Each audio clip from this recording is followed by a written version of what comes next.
Find somewhere comfortable. You don't need to sit up straight. You don't need to focus. If you'd like to close your eyes, close them. If you'd like to keep them open and let the room go soft and blurry at the edges, that's perfectly fine too. There is nothing here that requires your full attention, nothing here that needs to be remembered. Let the words come and go like water moving past, and if your mind drifts somewhere else entirely, that is not a failure. That is exactly what we're here for. Tonight we're going to talk about light. Not the light outside your window, not the light from a screen or a lamp or a passing car. We're going to talk about the light that comes from inside you, the light that your own mind makes, quietly, without any help from the sun or the stars or anything else in the world. You've seen it before. Almost certainly you've seen it tonight, or you will before much longer. It is there when you press your palms gently against your closed eyelids and watch the soft blooms of color that unfold in the dark. It is there in the faint shimmer you notice when you lie in a completely darkened room and realize that the darkness isn't quite perfectly dark. It is there at the very edge of sleep, in those last few minutes before your thoughts become dreams, when small lights begin to drift and shift and spiral behind your eyes. These lights have a name. They are called Phosphenes, and they are one of the oldest, quietest, most intimate experiences a human being can have. We are in no hurry tonight. Let the words settle over you like something warm. We have a long, gentle journey ahead and nowhere else to be. Please. The word phosphene comes from two ancient Greek words, phos meaning light, and phenein meaning to show. So a phosphene is simply light that shows itself, light that appears. And there is something quietly wonderful in that definition, because it doesn't say anything about where the light comes from. It doesn't say anything about where the light comes from. It doesn't say anything about the sun or fire or electricity. It just says light showing itself. And that is precisely what phosphenes are. They are light that your own nervous system makes. They are the visual system speaking to itself, in a language of soft glows and drifting patterns and colors that bloom and fade like ink dropped into still water. Most of us have never had a name for this experience. We've had it thousands of times throughout our lives, and we've simply let it pass without examining it too closely. The little sparks when you sneeze too hard. The slow, expanding rings when you press your fingers lightly against your eyes. The faint static that fills the darkness when you turn out every light and lie very still. These are all phosphenes. They are all your brain doing something quietly extraordinary. There is something interesting in the fact that human beings have been noticing phosphenes for as long as we have been writing things down. Aristotle, more than 2,000 years ago, wrote about pressing a finger against the side of the eye and watching the lights appear. He described it in his work on dreams, which feels appropriate because phosphenes live in that same soft territory between the seen and the imagined, between the world outside and the world within. Ancient texts from India, some of the oldest written records we have, describe meditators encountering inner lights during deep practice. The Rig Veda, composed somewhere between 3,000 and 4,000 years ago, speaks of luminous visions that arise from within. These were not dismissed as illusions. They were treated as something worth paying attention to, something meaningful. And perhaps they were right. Perhaps they are. Ooh, let that settle. There is a story about Isaac Newton that is not often told alongside his work on gravity or his theories of light. It is a stranger story.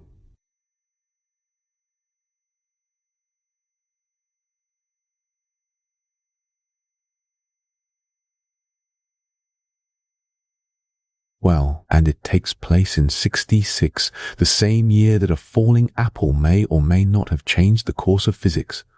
though that story has been told and retold so many times that it has taken on the quality of legend.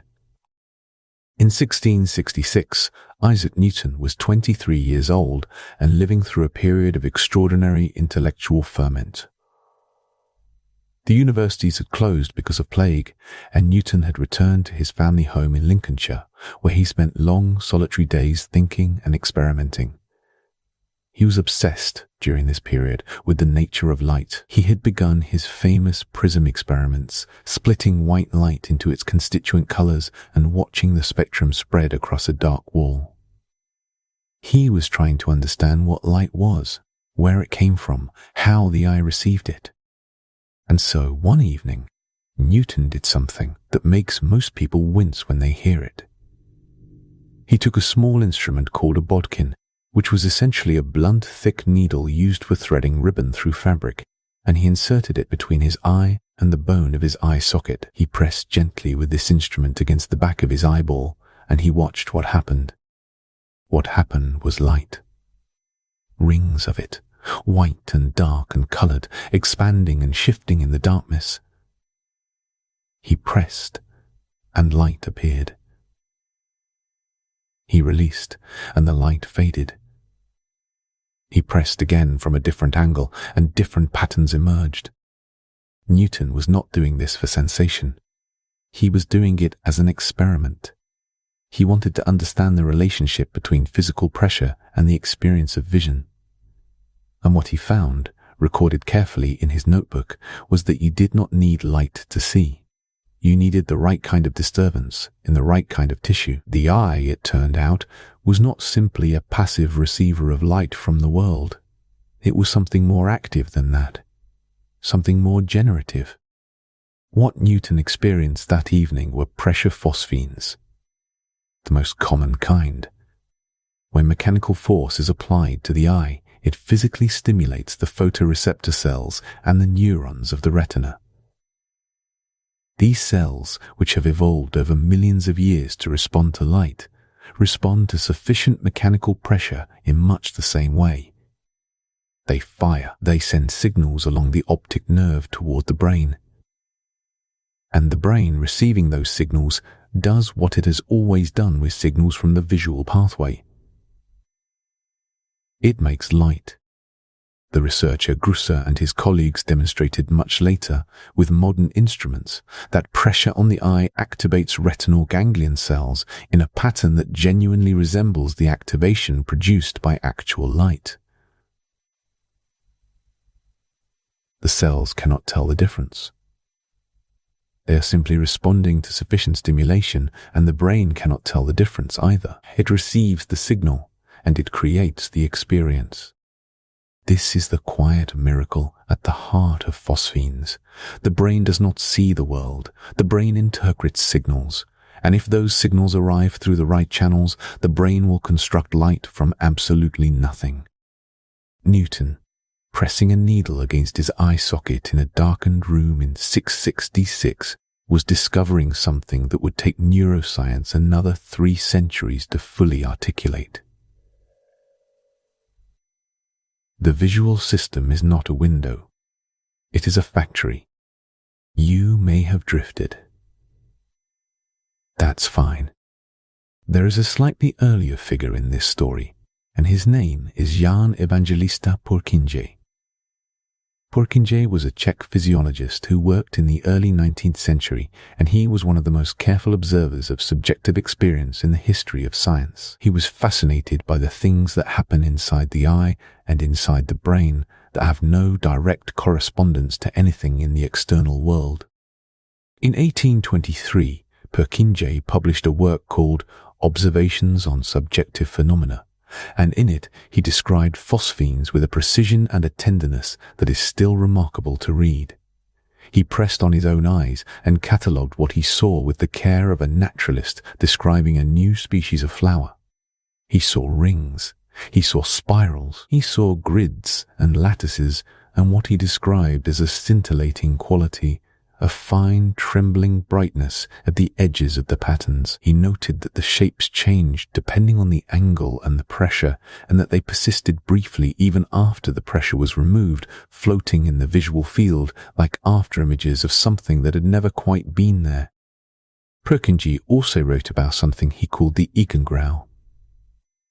This is a German word, and it translates roughly as intrinsic grey or own grey. It is the color that your visual system produces when it is given nothing to work with. Not pure black, not quite white, something in between, a very dark grey with a faint luminous quality that you can see right now if you close your eyes and look. The Eigengrau is not nothing. It is the baseline hum of your visual system, the background noise of cells that never fully stop firing, the thermal activity of photoreceptors that continue to produce tiny electrical charges even in the complete absence of light. The shimmer you see in the dark is real. It is generated by your own retinal cells, firing spontaneously, creating a subtle, shifting static that is entirely your own. Hermann von Helmholtz, another great figure of 19th century science, also drew his Phosphenes. He described them as resembling fine leaves or the surface of moss or the delicate branching patterns of frost on a winter window. There is something beautiful in the fact that these serious scientists, surrounded by their instruments and their notebooks, found themselves reaching for natural imagery to describe what they saw. Leaves, moss, frost. The visual system, when left to its own devices, seems to produce something that feels almost organic. So what is actually happening when a phosphene appears? What is the machinery behind it? The visual system is a long pathway. It begins at the retina, the thin sheet of light-sensitive tissue at the back of the eye, and it travels through the optic nerve, through a relay station deep in the brain called the lateral geniculate nucleus, and finally to the visual cortex at the very back of the skull. This entire pathway, every inch of it, can generate phosphenes if it is stimulated in the right way. The key principle is something that neuroscientists call neural non-specificity. The cells of the visual pathway have evolved to respond to one particular kind of input, light. But they are, at their core, electrical cells. They fire in response to sufficient stimulation, and if that stimulation comes from pressure, or from an electrical current, or from a magnetic field, or simply from the random thermal noise of their own chemistry, they will fire. And when they fire, the brain will interpret that firing as it always does, as light. This is not a flaw in the system. It is simply a consequence of the way biological neurons work. The brain is an interpreter. It takes signals and it makes meaning from them. It cannot step outside the signals to check whether they came from a photon of light, or from a blunt needle, or from a magnetic coil held near the skull. It simply receives the signal, and it does its job. Pressure phosphenes, like the ones Newton produced, arise from the direct mechanical stimulation of retinal cells. When you rub your eyes gently, you are physically deforming the retina, and the cells respond.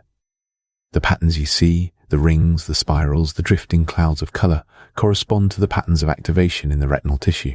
Different pressures, different angles, different speeds of movement produce different patterns.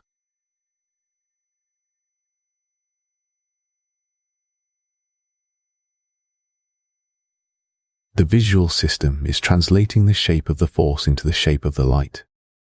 Electrical phosphenes are different.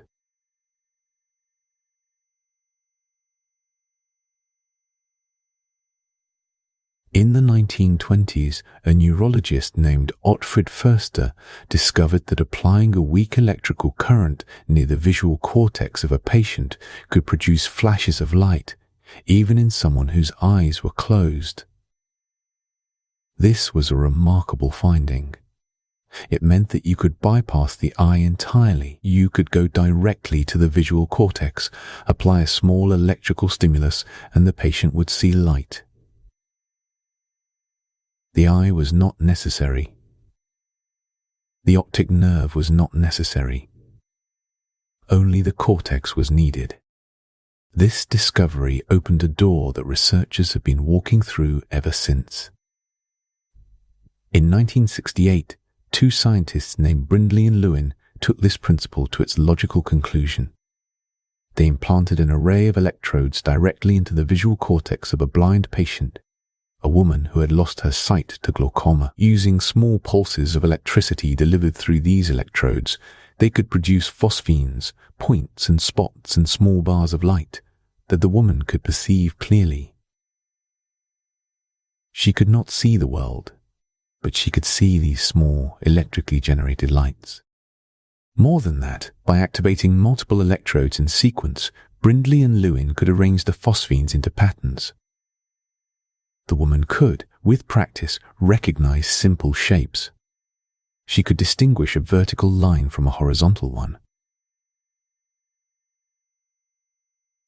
There is something deeply moving in this. A woman who had lived in darkness for years, perceiving tiny points of light arranged by electrodes in her brain, finding meaning in the pattern.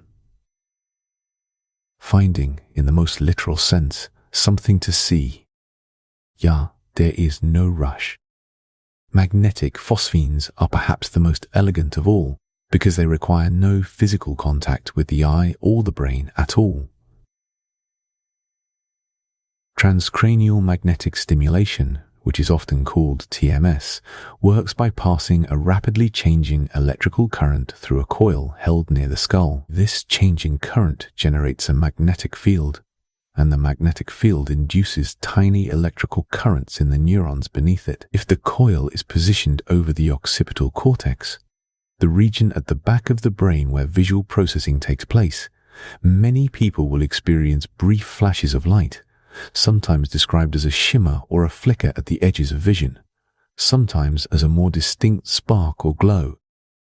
What is interesting about TMS-induced phosphenes is what they have revealed about the organization of the visual cortex.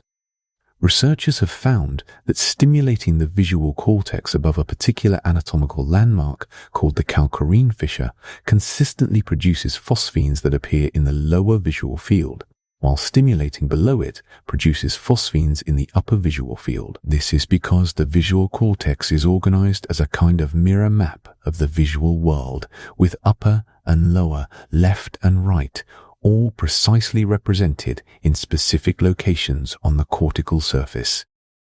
A study published in 2020 found something particularly precise.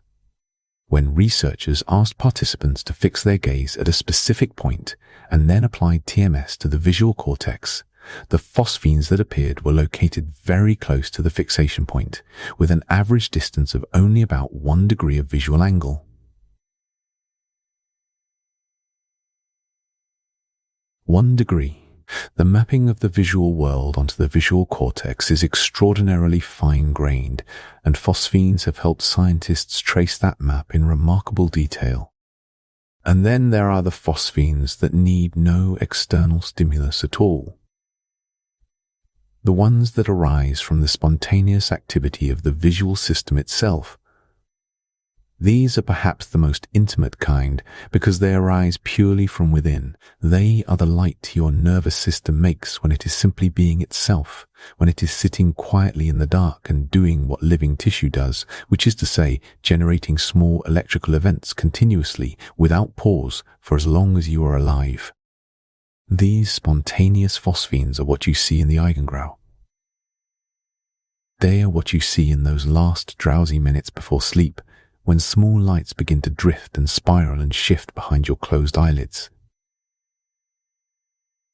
They are hypnagogic phosphenes arising at the threshold of sleep, and they are entirely normal, entirely benign, and in their way entirely benign, and in their way entirely benign.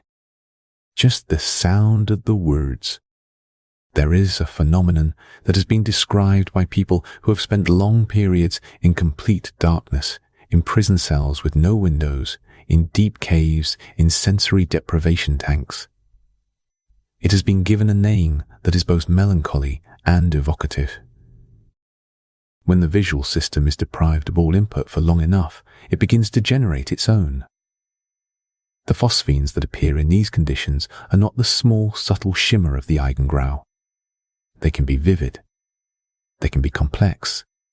They can involve moving shapes, shifting colors, elaborate geometric patterns that evolve and transform over minutes and hours. In some cases, people report something approaching full visual hallucinations, faces and landscapes, and scenes that appear with a clarity that seems to belong to the waking world.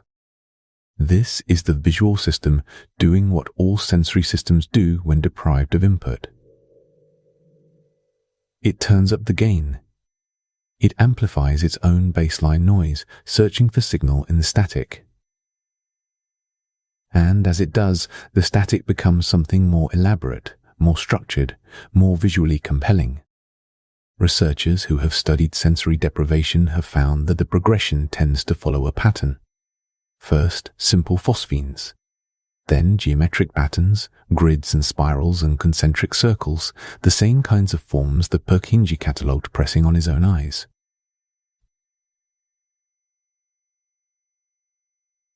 Then more complex imagery, which can feel dreamlike or hallucinatory. The visual system, given enough time and enough silence, begins to dream while awake. There is a hypothesis, advanced by scholars including David Lewis Williams and T.A. Dowson, that some of the oldest art ever made by human hands may have been inspired by phosphenes, the non-figurative art of the Upper Paleolithic, the geometric patterns painted and engraved on cave walls tens of thousands of years ago, includes grids, spirals, nested curves, zigzags, and sets of parallel lines. These are precisely the forms that appear most commonly in phosphenes and in the geometric hallucinations associated with certain altered states. The hypothesis suggests that some of the people who made this art, sitting in firelit caves deep underground, perhaps fasting, perhaps in trance states, perhaps in the altered states that can accompany certain plants, may have been painting what they saw with their eyes closed. They may have been recording the inner light, transferring the geometry of the visual system onto stone. We cannot know this for certain. It is a hypothesis, not a proven fact. But there is something quietly beautiful in the idea that the oldest visual art in the world might be a record of phosphenes, that the first thing human beings felt compelled to draw was not the world they saw with open eyes, but the light they saw with eyes closed. Let that settle. The cave paintings of Lascaux in France, dating back approximately 17,000 years, include not only the famous animal figures but also abstract marks, dots arranged in grids, geometric shapes that have no obvious representational meaning. Similar patterns appear in caves across Europe, in rock art in Africa and Australia and the Americas. The consistency of these patterns across cultures and across tens of thousands of years suggests that they may be recording something universal, something that every human visual system produces, regardless of where or when that person lived. You have that same visual system, right now, behind your closed eyelids or in the soft peripheral dark of the room. The same patterns are potentially available to you. The same grids and spirals that an Upper Paleolithic artist may have painted on a cave wall by torchlight are encoded in the basic architecture of your visual cortex. They are part of what it means to have a human brain. There is something ancient in what you see in the dark. Something shared. We continue softly. The psychedelic artists of the 1960s seemed to understand this intuitively. Artists like Victor Moscoso, who designed concert posters for San Francisco venues during that era, deliberately used vibrating colors and shifting geometric patterns that were intended to replicate the visual quality of phosphenes, colors placed against each other at maximum contrast, patterns that seemed to pulse and breathe, designs that seemed to move even when standing still. Moscoso described his intention as recreating the inner visual experience, the light that the eye makes for itself, and translating it into something that could be printed and shared. The connection between phosphenes and psychedelic experience is not coincidental. The substances associated with altered visual states work partly by amplifying the visual system's spontaneous activity, increasing the signal-to-noise ratio of the eigengrau, turning up the inner light until it is bright enough to fill the visual field with geometry and color. Phosphenes, in this sense, are the natural, sober version of something that those substances intensify. They are the baseline, the quiet version, the light that is always there if you close your eyes and pay attention. Truth. There is a tradition in Buddhist meditation, particularly in certain Theravada practices, that involves something called the nimitta. The word is Pali, the ancient language of the earliest Buddhist texts, and it means sign or mark or omen. In the context of meditation, it refers to a visual phenomenon that can arise during deep states of concentration, a light that appears, seemingly from nowhere, in the field of closed-eye vision. Meditators who have developed significant depth of practice describe the nimitta in various ways. Some describe it as a small point of light, like a distant star seen through a clear sky. Others describe it as a spreading glow, like moonlight diffusing through thin clouds. Some describe colors, blues and golds and whites of extraordinary clarity. Some describe geometric patterns. The accounts are varied, but there is a consistency in the quality of the experience that has been noted by teachers across different traditions and different centuries. What is the nimitta?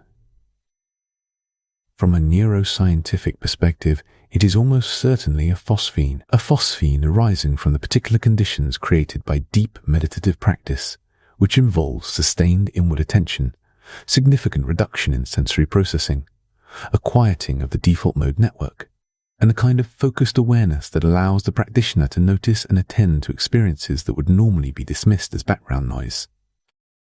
In deep meditation, the ordinary traffic of sensory input is reduced.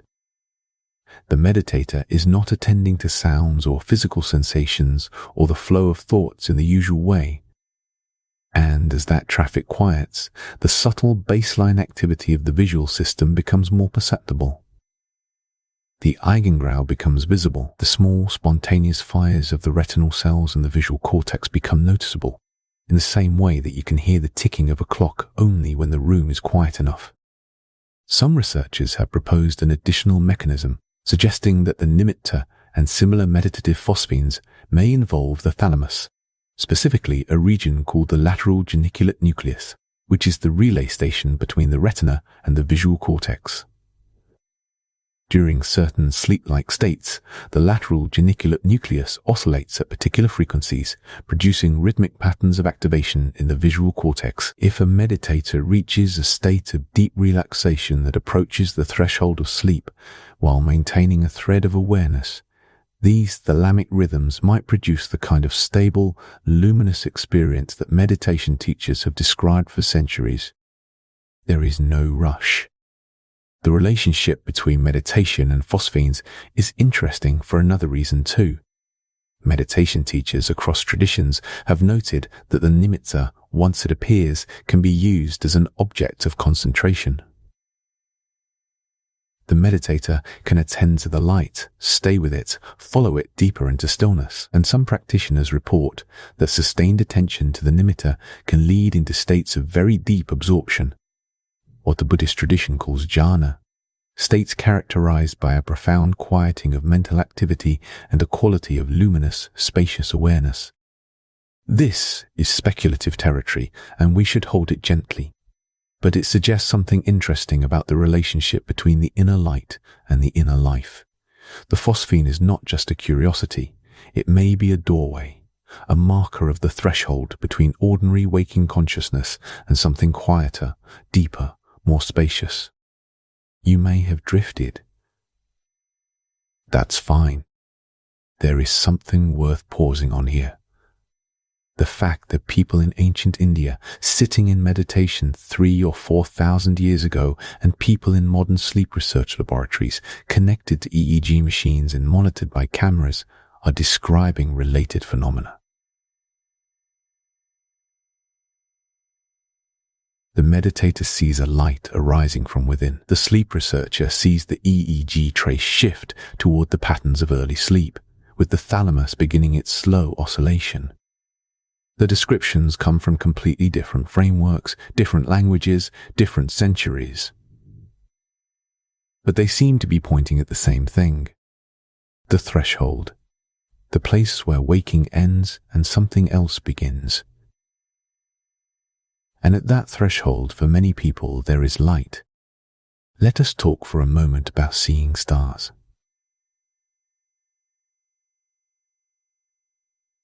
Not the stars in the sky, though those are worth thinking about too. The stars that appear when you stand up too quickly from a chair and the room goes briefly bright and sparkly. The sparks that flash when you sneeze with your eyes closed, the brief fireworks that can accompany a knock to the head. These are phosphenes too. They are among the most common phosphenes most people experience, and they arise from a slightly different mechanism than the pressure phosphenes of deliberate eye rubbing. They arise from sudden changes in blood flow or pressure. When you stand up quickly, blood pressure in the vessels of the head drops momentarily. The retina, which is extraordinarily metabolically active and requires a constant, generous supply of oxygenated blood, responds to this brief reduction by generating spurious electrical signals. The photoreceptors, starved for a fraction of a second of the oxygen and glucose they need to maintain their resting potential, begin to fire irregularly. And the brain, receiving this burst of irregular firing from the visual pathway, interprets it as it always does. As light. This is why standing up quickly can produce a brief, shimmering brightness, a sense of stars or sparks filling the visual field, sometimes accompanied by a momentary darkening before the brightness returns. The visual system is briefly running on fumes, generating its own light from the noise of metabolic disruption and then settling back to normal as blood pressure equalizes. The phosphenes that accompany a sneeze arise from a different but related mechanism. A powerful sneeze involves a sudden increase in intracranial pressure, the pressure inside the skull. This pressure wave can briefly compress the retinal blood vessels and directly stimulate retinal tissue, producing a brief flash or scatter of sparks. Some people also report phosphenes when coughing hard or when straining during exercise, for similar reasons. Just the sound of the words. A blow to the head, the kind that produces the proverbial seeing stars, works through a more direct mechanical mechanism. The impact causes the brain to move suddenly within the skull, and this movement can directly stimulate the visual cortex through mechanical deformation. Or it can disrupt blood flow to the retina, or the visual pathway, or both. The result is a burst of phosphenic light, which in more severe cases can be accompanied by a period of visual confusion or temporary loss of vision.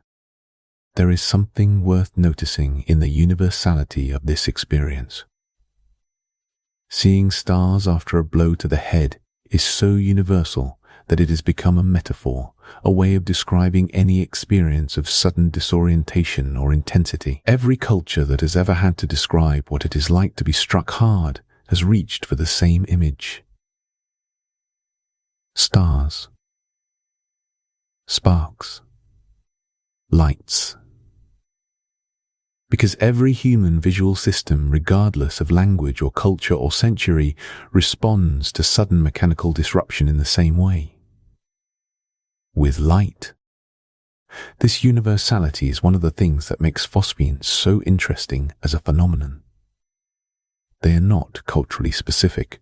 They do not require learning or language or any particular kind of experience. They are built into the basic architecture of the visual system, available to every human being who has ever lived. from the first Homo sapiens to whoever is listening to these words tonight. Breathe. There is one more cause of phosphenes worth mentioning before we move on, because it connects to an experience that many people have had but may not have understood. Certain medications can cause phosphenes. The heart medication, ivabradine, which works by blocking a particular type of ion channel in cardiac cells, can produce visual disturbances that include phosphenes, because the same type of ion channel that it targets in the heart is also present in retinal cells. Patients taking ivabradine sometimes report seeing bright spots or flashes, particularly when moving from a dark environment to a bright one or when light changes suddenly. This is a beautiful example of the body's interconnectedness. A drug designed to slow the heart accidentally illuminates the visual system because the heart and the retina share a piece of molecular machinery. The phosphenes that ivabradine produces are not dangerous, but they are a reminder that the boundary between one system and another is not always as clear as we imagine. The body is a unified thing, and what touches one part of it can echo in unexpected places. Let that settle. We have come a long way from Newton pressing a bodkin against his eye socket in a darkened room in 1666.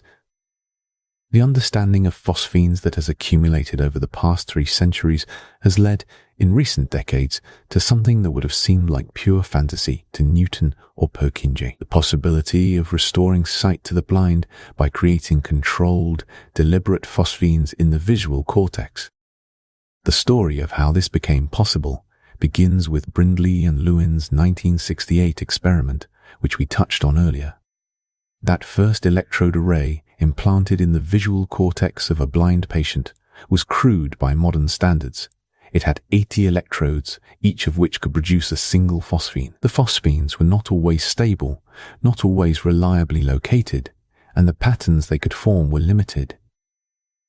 But the principle was established.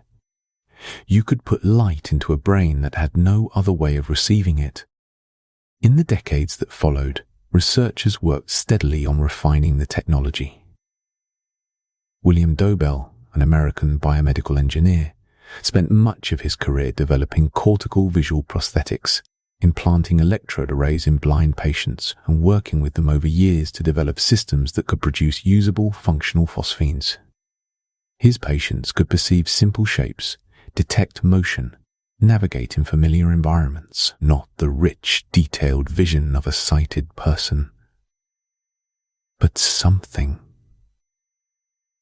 Light in a darkness that had been, for some of them, absolute.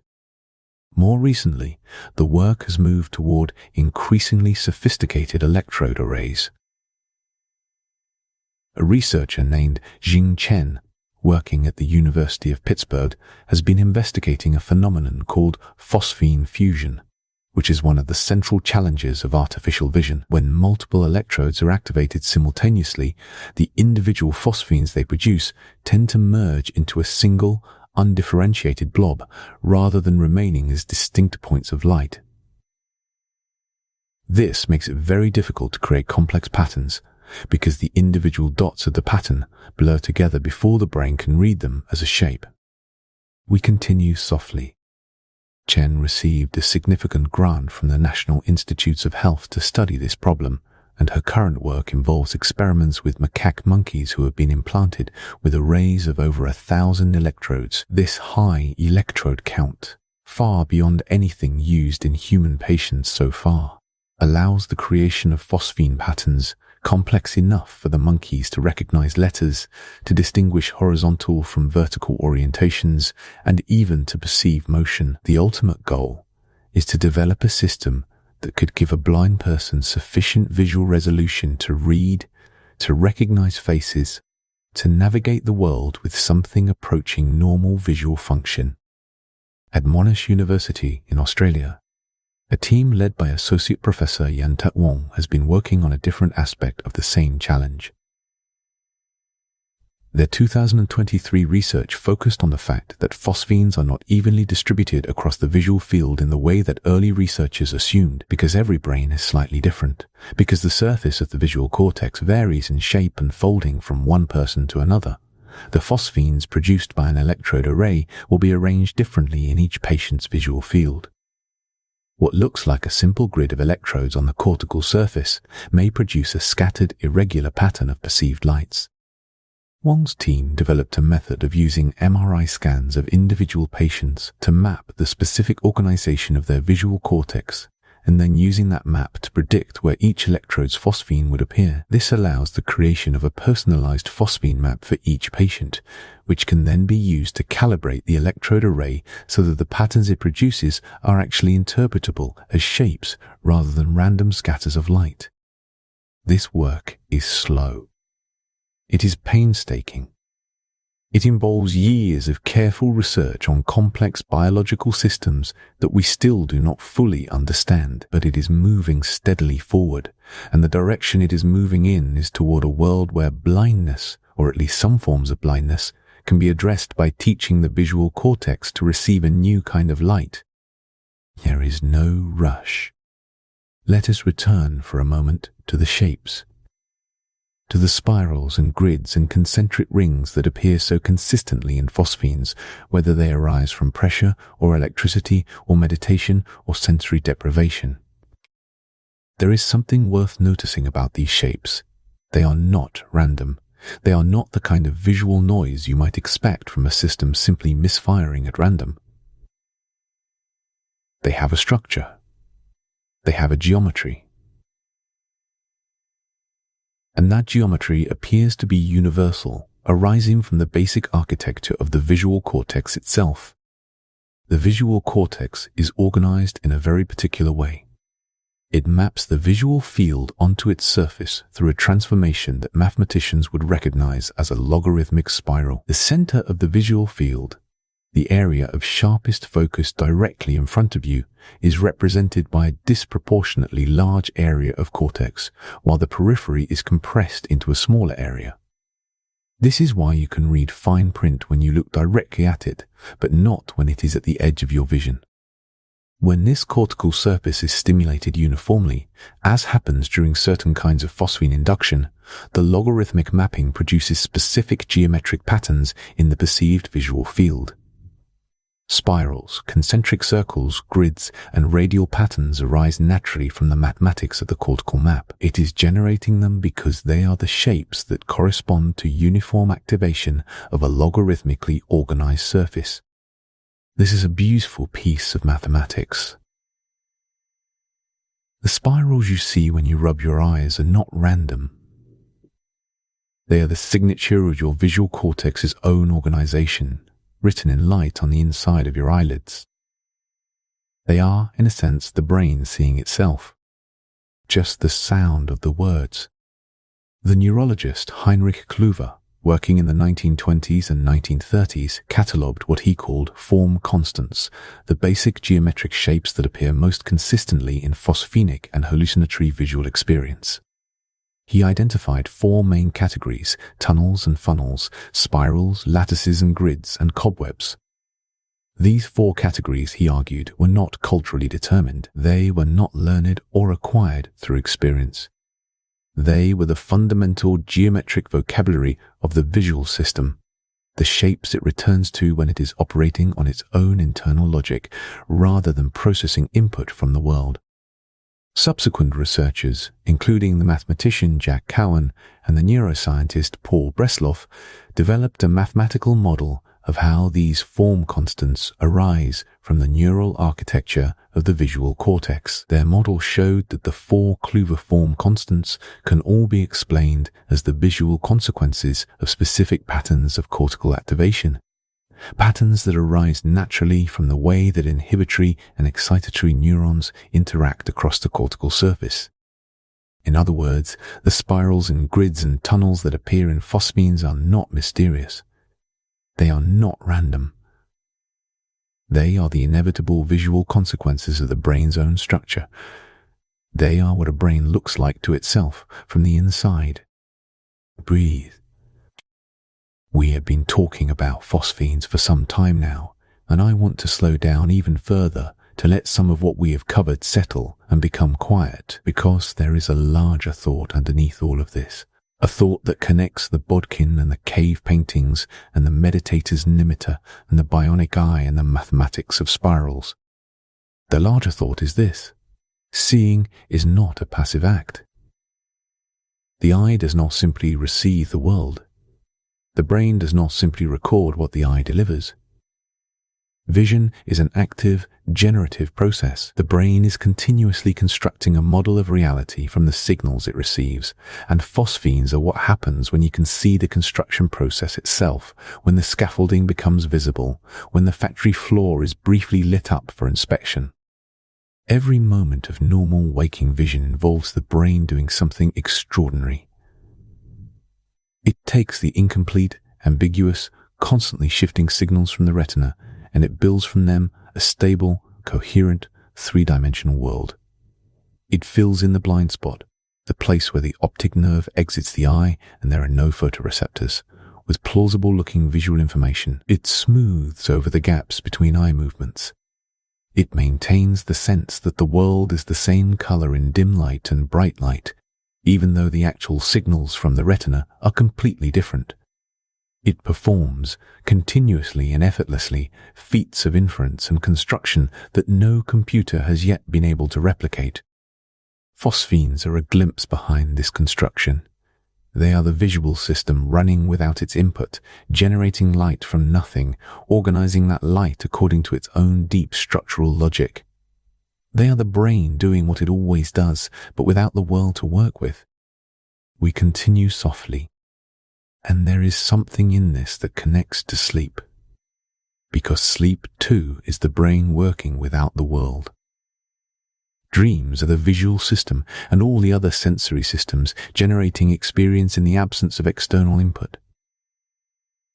The brain during dreaming is not simply replaying memories or processing emotions, though it does both of those things. It is also, at some level, practicing, maintaining its capacity to construct a world, keeping the machinery running. Phosphenes, in this sense, are the smallest dreams. They are the lightest, briefest, most fleeting expressions of the brain's capacity to generate experience from within. The vivid geometry of the prisoner's cinema is the system running hard with no load.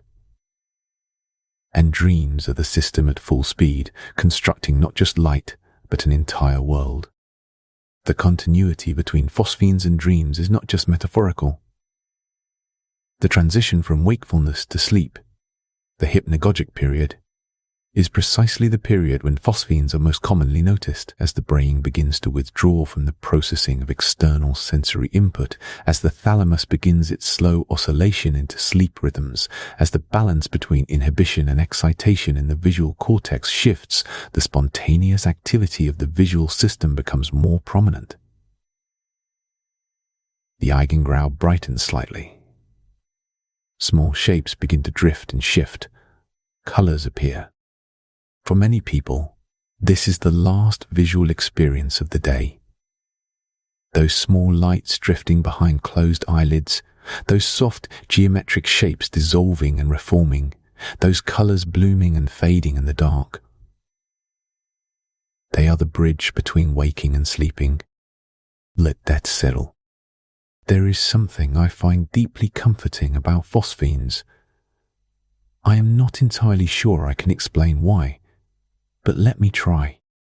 We live in a world that is very much oriented toward the outside, toward the things that can be seen and measured and shared. We spend most of our waking hours processing information from the external world, responding to it, navigating it, making sense of it. The visual system is, for most of us, almost entirely pointed outward. It is a tool for engaging with the world.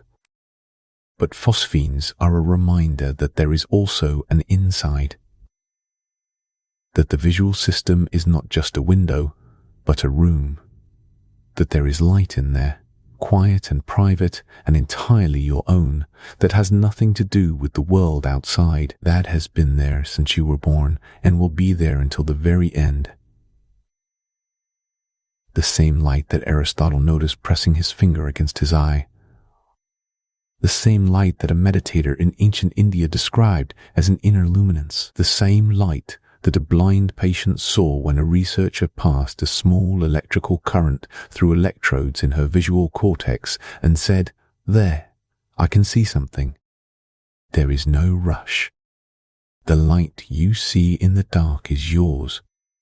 It is generated by your own neurons, your own retinal cells, your own visual cortex, doing what it has always done, which is to say, making something from almost nothing. Making experience from the baseline hum of living tissue, making light from the quiet electrical life of cells that never fully rest. When you lie in the dark tonight, and the room is still, and the day is finally behind you, and you close your eyes and let yourself begin to drift, you may notice it. You don't need to do anything with them. You don't need to analyze them or understand them or remember them. Just notice them, if they come. And know that you are seeing something ancient. Something shared by every human being who has ever lived. Something that has been there since long before anyone had a name for it, and will be there long after the last name for it is forgotten. Breathe. The researchers who are working on bionic eyes, the scientists at Monash University mapping phosphene distributions with MRI scans, the teams at Pittsburgh working with their 1,000 electrode arrays, they are all, in a sense, doing the same thing that Newton did with his bodkin in 66, what it means for a brain to see. And the answer that keeps emerging from every direction, from ancient meditation texts and modern neuroscience and cave paintings and electrode arrays, is the same answer. Light is not outside you. Light is not something that arrives from the world and is passively received. Light is something the brain makes. The world provides the raw material most of the time, but the brain is the factory. The brain is the artist. The brain is the one holding the torch. And sometimes, in the dark, when the raw material is absent, the brain makes light anyway, quietly, without any fuss, just because that is what it does. Just the sound of the words. There is something in the phosphene literature that I keep returning to. It is a small detail from the account of Brindley and Lewin's patient, the woman who received the first cortical electrode array in 1968. She said she saw points of light, small, simple, colorless or faintly colored, scattered across her visual field like stars. Stars. She reached for the same image that everyone reaches for, the most ancient image for small points of light in the dark. The same image that a person pressing their fingers against their eyes reaches for.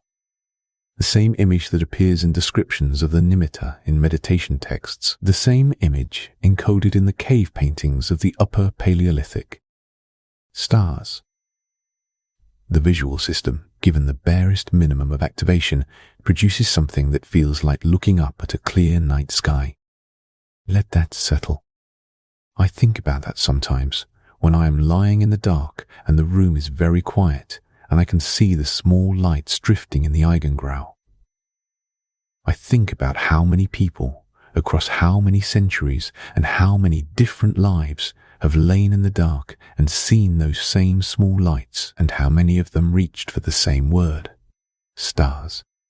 How many of them felt, perhaps without being able to explain why, that there was something beautiful in it, something worth noticing, something that deserved more than to simply be ignored.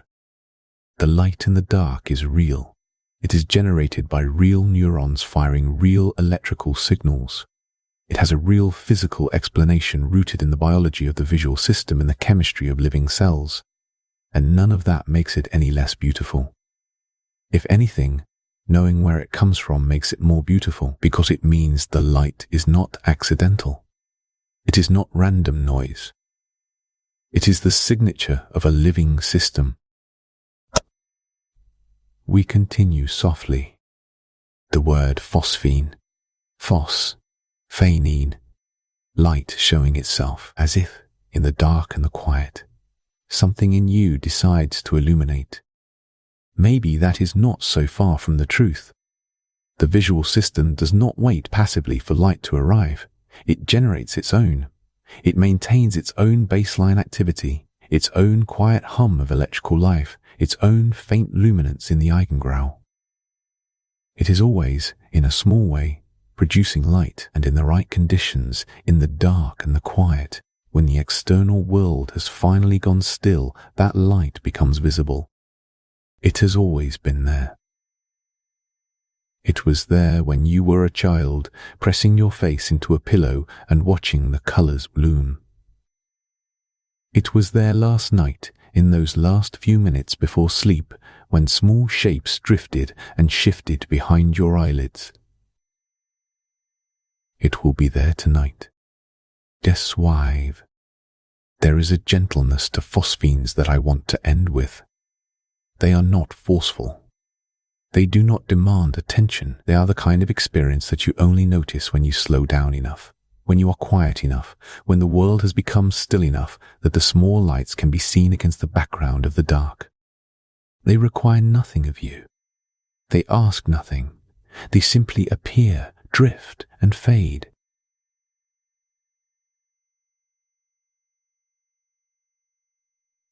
Bloom and dissolve. Come and go with the unhurried patience of something that has been doing this for a very long time and is in no particular hurry to stop. The spirals and rings and drifting points of light are the visual system at rest. The brain, for once, not processing or analyzing or constructing a model of the world, just generating its own quiet light in its own quiet way, in the dark. You may have drifted. That's fine. The researchers will continue their work. The electrode arrays will become more sophisticated. The maps of the visual cortex will become more precise. The understanding of how phosphenes arise and what they can be used for will deepen and expand. There is still much to learn. The precise mechanism of TMS-induced phosphenes is still debated. The question of whether the inner light of meditation involves mechanisms beyond the ones we currently understand is still open.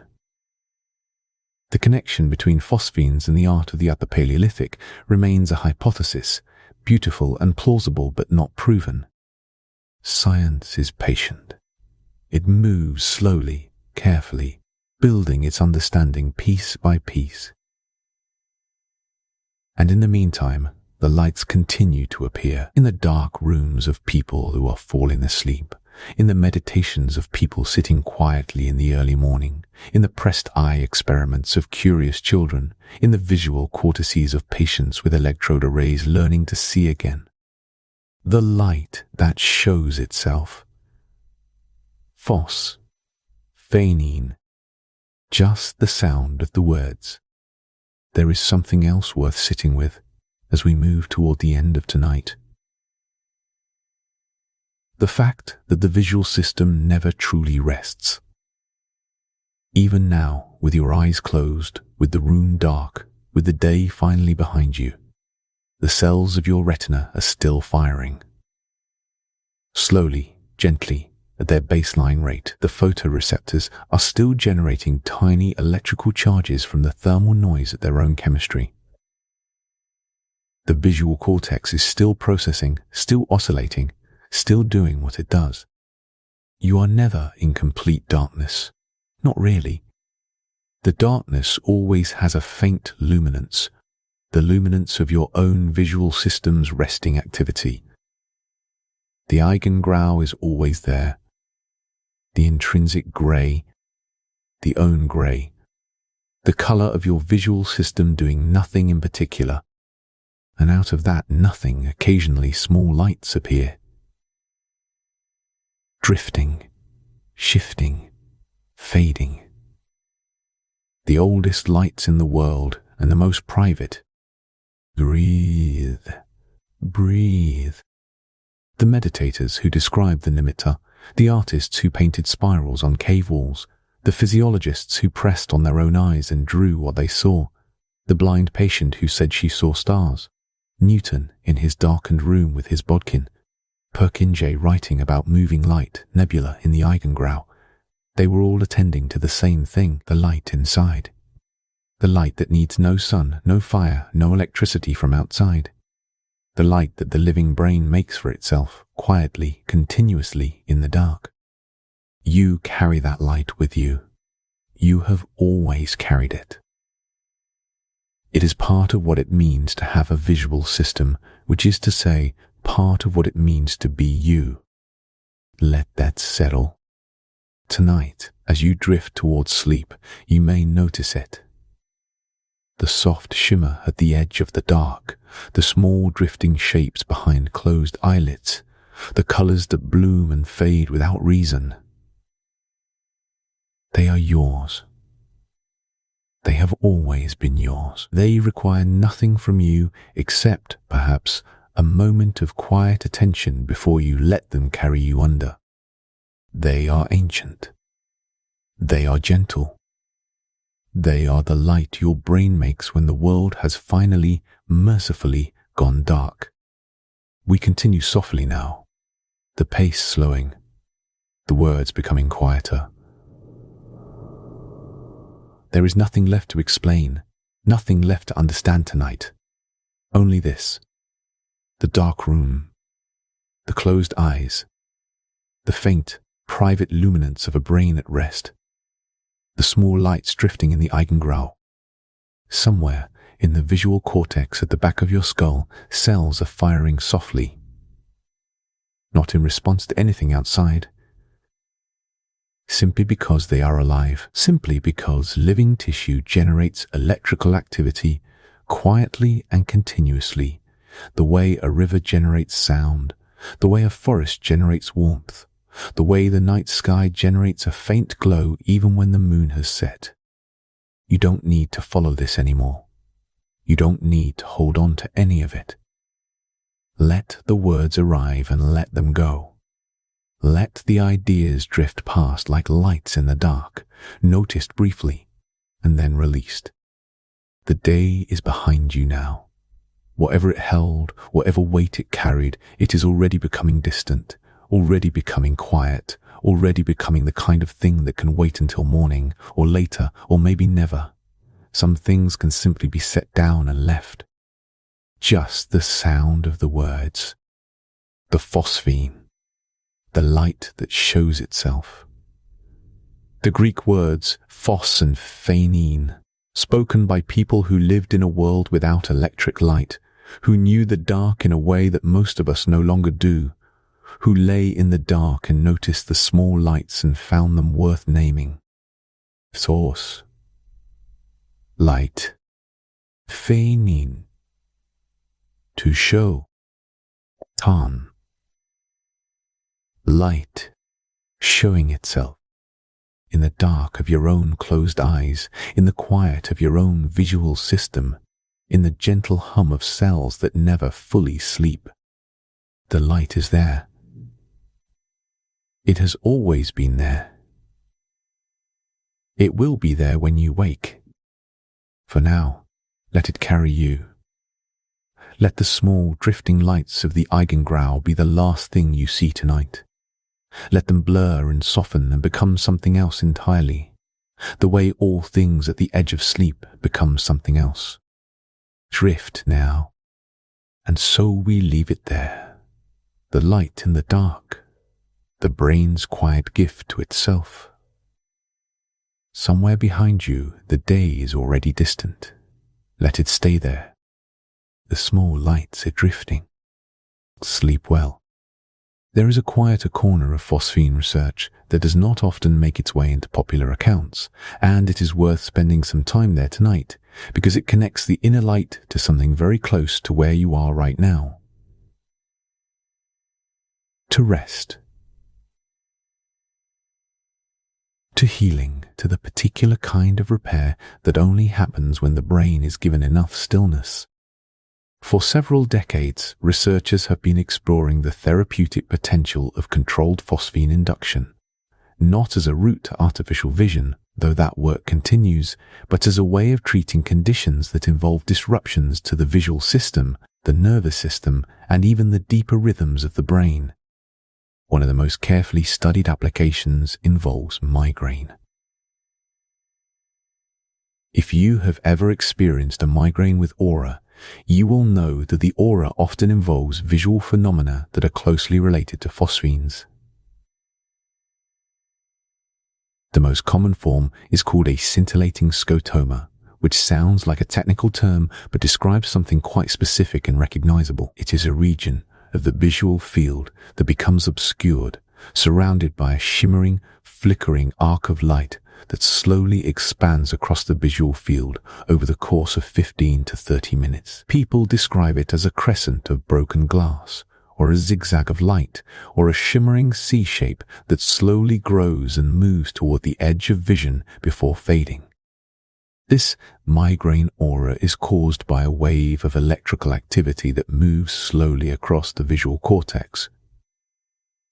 It is called cortical spreading depression, and it involves a wave of intense neural firing followed by a period of suppressed activity that moves across the cortical surface at a rate of about 3 millimeters per minute. As the wave of activity passes through the visual cortex, it produces the shimmering arc of the aura. As the wave of suppression follows behind it, it produces the scotoma, the blind region.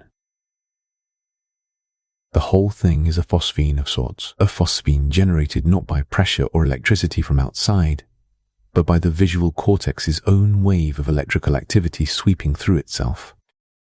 Breathe.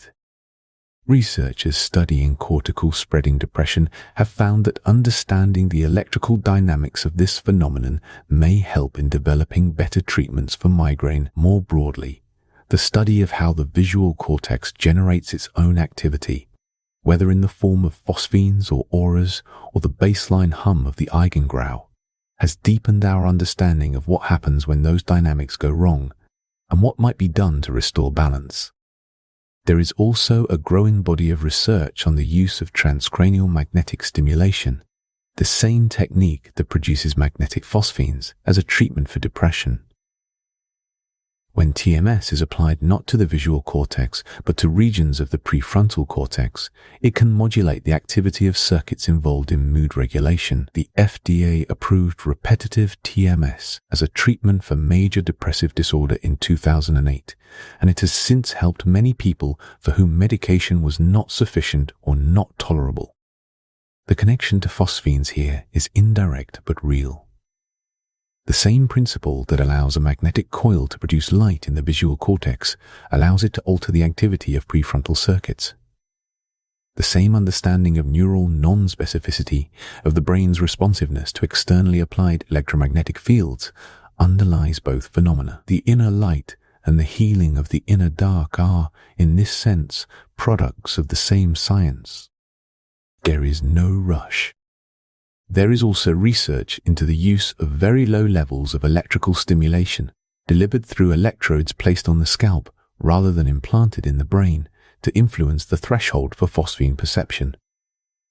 This technique, called transcranial direct current stimulation, can either increase or decrease the excitability of the underlying cortex, depending on the polarity of the current. Researchers have used it to study the relationship between cortical excitability and phosphene thresholds, and have found that the two are closely linked. When the visual cortex is more excitable, phosphenes are easier to produce and appear more vivid. When it is less excitable, they require more stimulation and are fainter.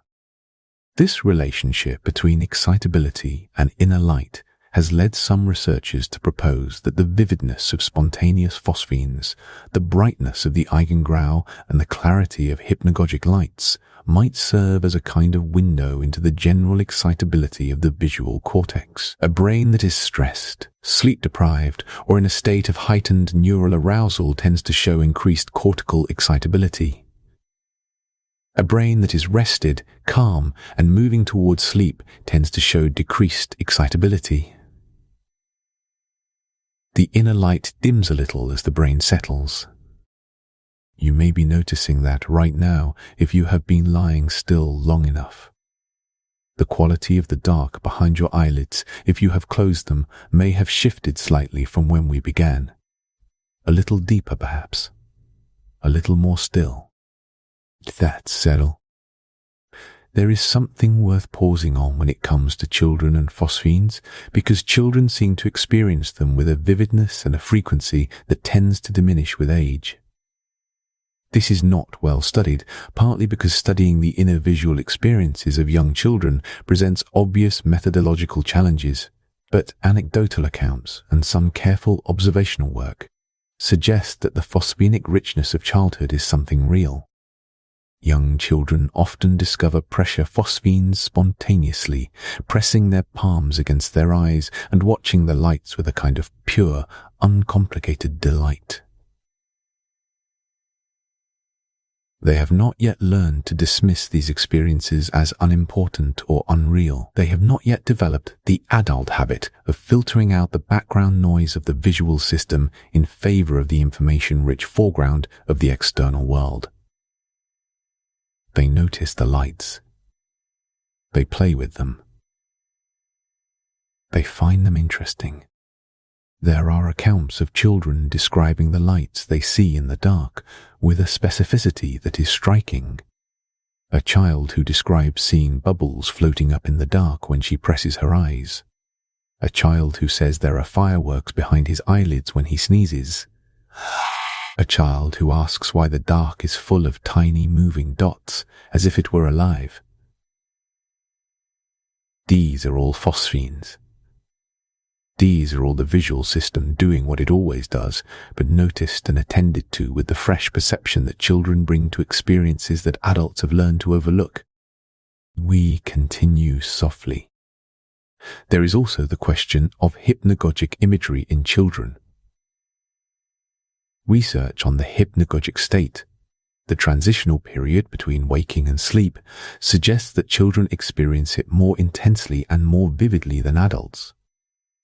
The lights and colors and geometric shapes that appear at the edge of sleep tend to be more prominent, more colorful, and more engaging in childhood. Some researchers have proposed that this is because the developing visual cortex is more excitable, more spontaneously active than the adult cortex.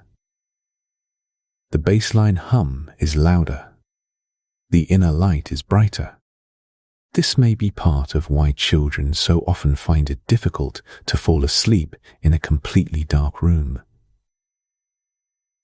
The hypnagogic visual world is vivid and engaging. The lights and shapes that appear at the edge of sleep can be fascinating, even a little overwhelming, for a mind that has not yet learned to let them drift past without engagement. A child lying in the dark may be watching an entire light show on the inside of their eyelids, a show that is interesting enough to keep them awake. With age, most people find that the hypnagogic visual world becomes quieter, softer, less demanding of attention. The lights are still there, but they are gentler. They are more like a soft drift than a spectacle. And this gentling, this quieting of the inner light is itself a kind of gift. It makes the threshold of sleep easier to cross. The brain settles more quietly into the dark. Breathe. There is a writer named Vladimir Nabokov who described his own visual inner life with extraordinary precision in his autobiography, Speak Memory. Nabokov had a condition called synesthesia, a blending of the senses in which he perceived letters and numbers as having distinct colors, but he also wrote about something closer to phosphenes, about the luminous quality of his inner visual world, about seeing colors with a vividness that seemed to come from within rather than from outside. He described lying in the dark as a child and watching an inner cinema of extraordinary richness, colors and shapes and lights that seemed to belong to a world entirely his own. Nabokov's account is not a scientific document, but it is a beautiful record of what the inner visual world can feel like when it is vivid and attended to. And it is a reminder that the phosphenic world, the world of inner light, is not just a curiosity for neuroscientists. It is part of human experience, part of what it is like to be alive and conscious and lying in the dark. Just the sound of the words. There is a particular environment in which phosphenes have been studied that feels almost like science fiction, though it is entirely real. Space. The darkness between the planets. Astronauts aboard the International Space Station, and before them, astronauts on Apollo missions, have reported seeing flashes of light with their eyes closed. Not the soft, drifting lights of the Eigengrau. Something more sudden, more distinct. Brief flashes, streaks, or spots of light that appear without warning, even in a completely darkened sleeping compartment, even with eyes closed. These space phosphenes are caused by cosmic rays. High-energy particles, mostly protons and alpha particles, stream through space from distant astrophysical events.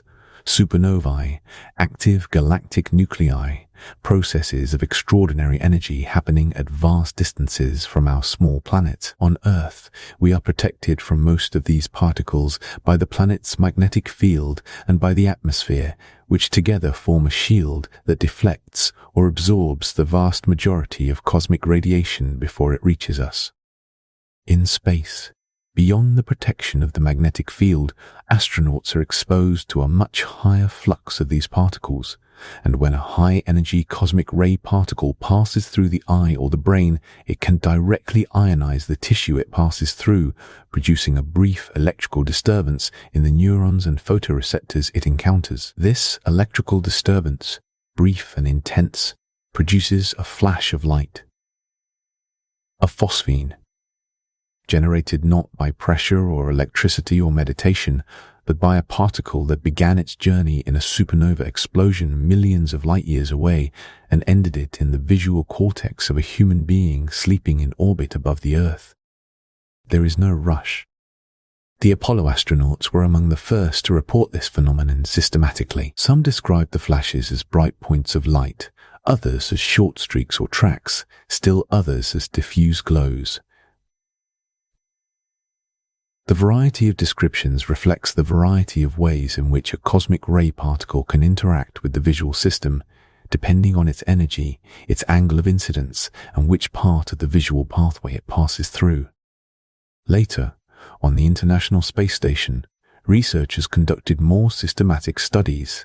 They found that the rate of perceived flashes was higher when the station was passing through the South Atlantic anomaly, a region where the Earth's magnetic field dips closer to the surface and provides less protection against cosmic radiation. They found that the flashes were more frequent in the dark adapted eye, suggesting that the retina's increased sensitivity in low light conditions made it more susceptible to cosmic ray stimulation. There is something extraordinary in this. The cosmic ray that produces a flash in an astronaut's visual field has been traveling for perhaps millions of years. It was created in a process of unimaginable energy, a star dying, a galaxy's central engine releasing more power in a moment than the sun will produce in its entire lifetime, and at the end of its journey, crossing the incomprehensible distances of space, it arrives at the sleeping astronaut's eye and produces a tiny, brief, private light. A phosphene. The most intimate scale of experience, produced by the most vast scale of event. The universe writing a small note in light on the inside of a human eyelid. Let that settle. We have traveled a long way tonight, from Newton's bodkin to the cosmic rays of deep space, from the cave paintings of the Upper Paleolithic to the electrode arrays of modern neuroscience. And I want to spend some time now with a question that has been sitting quietly beneath all of this, waiting for a moment of stillness to be asked. What does the inner light mean? Not scientifically. We have covered the science. We know what phosphenes are, mechanically and neurologically. We know where they come from, what produces them, what they tell us about the organization of the visual cortex. The science is rich and detailed and genuinely illuminating in both the literal and the figurative sense. But what does the experience mean? What does it mean for a human being to lie in the dark and see light that comes from nowhere outside themselves? What does it mean that this experience has been noticed and described and treated as significant by people in every culture and every era for which we have records? I think it means something about the nature of consciousness. About the fact that consciousness is not simply a passive receiver of the world, but an active generator of experience. The brain does not wait for the world to provide it with something to process. It generates its own activity continuously, and from that activity it creates experience. The phosphene is the simplest, most minimal version of this. It is experience created from nothing but the baseline activity of living neural tissue. We continue softly. There is a philosophical tradition, going back at least to Descartes, that has tried to separate the mind from the world. The idea that consciousness is somehow inside, looking out at a world that is outside. The inner and the outer clearly demarcated, but phosphenes complicate this picture. They are inner light that appears in what is supposed to be the outer visual field. They arise from inside and are perceived as if they were outside. The boundary between inner and outer turns out to be less clear than it seems. When you see a phosphene, you are not seeing something inside your head. You are seeing it in your visual field, in the space in front of you, or in the space behind your closed eyelids. It has a location. It has a shape. It has a brightness. It is, in every phenomenological sense, a visual object, and yet it was generated entirely by your own nervous system, with no input from the world. This is one of the things that makes the visual system, and consciousness more broadly, so interesting. The experience of seeing is always, to some degree, a construction. The world you see with open eyes is not a simple copy of what is out there. It is a model, built by the brain from incomplete signals, filled in with inference and expectation and prior knowledge. Phosphenes just make this visible. They show you the construction happening with no raw material from outside. Breathe. The meditators who encountered the nimitta understood something about this. They noticed that the inner light was not less real than the outer light. They noticed that it had a quality of clarity, of luminosity, of presence that was in some ways more vivid than ordinary seeing. And they used it as an object of attention, a stable point of focus in the midst of the restless activity of the mind, a place to rest the attention when everything else was too busy and too loud. There is something in this that applies to tonight, to this moment, to wherever you are right now in the drift towards sleep. The meditators found that resting attention on the inner light, without grasping it or analyzing it, without trying to make it stay or follow it into complexity, was itself a practice of quieting. The attention settles on the light. The light drifts and shifts, and in that gentle following, the ordinary busy traffic of the mind begins to slow. You may have drifted. That's fine. I want to end the body of tonight's journey with something that has stayed with me since I first encountered it. It is a small thing, but small things often carry the most weight. In 2003, a neuroscientist named Jed Hartings, who specializes in cortical spreading depression, the wave of electrical activity associated with migraine aura, gave an interview in which he described what first drew him to the subject. He said that, as a graduate student, he had been reading about the phenomenon and had decided to induce a migraine aura in himself, not through any harmful means, but by staring at a high-contrast pattern long enough to produce the after effects that can trigger the spreading depression wave. He watched the scintillating arc of the aura expand slowly across his visual field. He watched it grow and move and fade. And he said that what struck him, standing there in his graduate student office watching his own visual cortex generate this extraordinary light show, was not the neuroscience. He already knew the neuroscience. What struck him was the beauty of it. The way the shimmering arc moved with such slow, patient inevitability. The way the colors shifted at its edges. The way the blind region behind it had a quality of depth, of absence. That was itself a kind of presence. He said it made him feel for a moment that the brain was not just a machine for processing the world, that it was also, in some sense, an artist, that the things it produced when it was working on its own without the world's input had an aesthetic quality that was worth paying attention to. Yama, there is no rush. I think that is true. I think the inner light is worth paying attention to, not because it tells you anything important, not because it carries a message or a meaning that needs to be decoded, but because it is beautiful, because it is ancient, because it is entirely yours.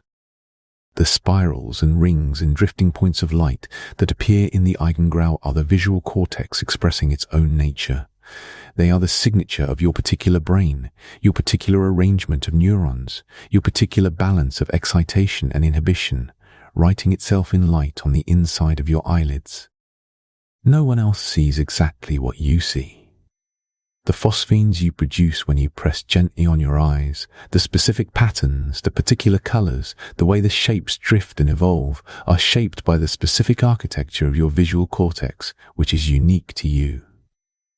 The map of your visual cortex is as individual as your fingerprint. Your inner light is your own. Just the sound of the words. And yet it connects you to everyone who has ever lived. To Aristotle noticing the lights when he pressed his finger to his eye.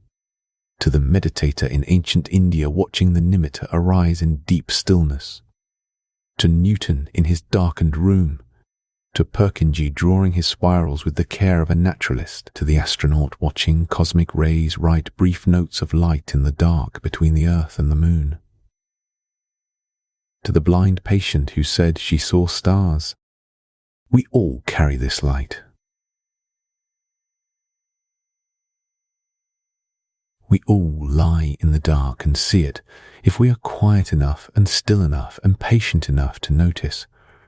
It is one of the oldest shared experiences of our species, and one of the most private, both at once.